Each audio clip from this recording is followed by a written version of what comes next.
علی صاحب نے رشتہ داروں کے پاس آنا جانا ہوتا ہے، مختلف رسم و رواج میں بھی ان کے ساتھ شامل ہوتے ہیں، شریک ہوتے ہیں، جہاں پر کہیں کہیں اللہ کی نافرمانی بھی ہو جاتی ہے، تو ایسی رشتہ داری یا ایسی صحبت کا اختیار کرنا کہاں تک درست ہے؟ تو دیکھیے، رشتہ داروں کے ساتھ تو آپ کو اچھا سلوک کرنا چاہیے،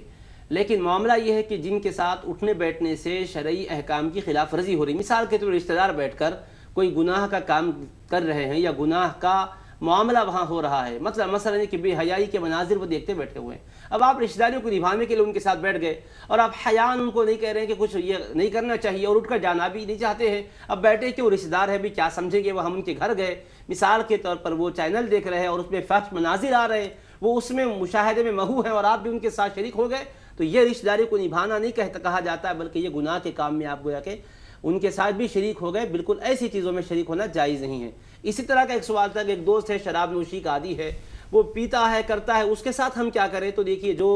شراب نوشی کا عادی ہے، اگر آپ اس کو شراب نوشی سے بچانے کے لیے اگر اس کے ساتھ رہتے ہیں، جیسا کہ حضرت فاروق اعظم رضی اللہ عنہ کے واقعات کے تحت میں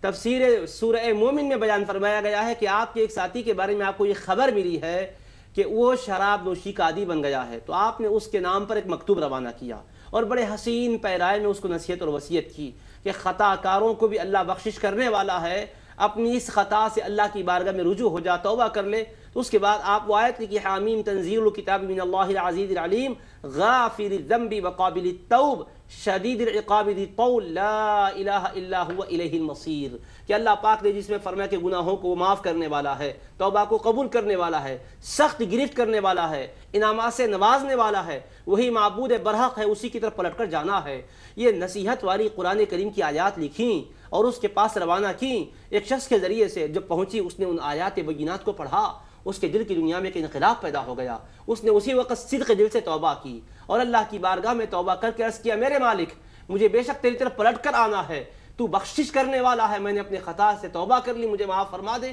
اس کے بعد اس نے طے کر لیا کہ میں کبھی شراب نوشی نہ کروں گا۔ حضرت فاروق اعظم کو پھر اس کی حالت کی اطلاع ملی تو آپ نے فرمایا، جب کبھی اپنے ساتھی کو تم دیکھو کہ راہ راست سے بھٹک گیا ہے یا غلط کاموں کا وہ شکار ہو گیا ہے، تو شیطان کے مددگار نہ بن جانا، بلکہ اسے سدھارنے کی کوشش کرنا، اسے لان تان کر کے دور کر دو گے، ہو سکتا ہے کہ اور برائیوں مبتلا ہو جائے، بلند ہمتی کے ساتھ اس کی اصلاح کرو، اس کی درستگی کی کوشش کرو۔ آپ نے اس طرح سے ہدایات دی ہے، تو یقیناً جس کی عادتیں خراب ہے، آپ اگر صحیح عادتوں کا اس کو خوگر بنانا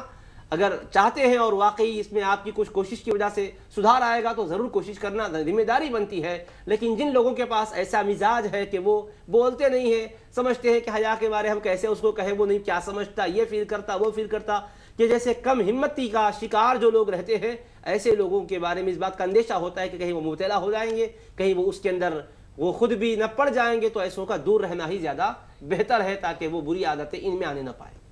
انشاءاللہ۔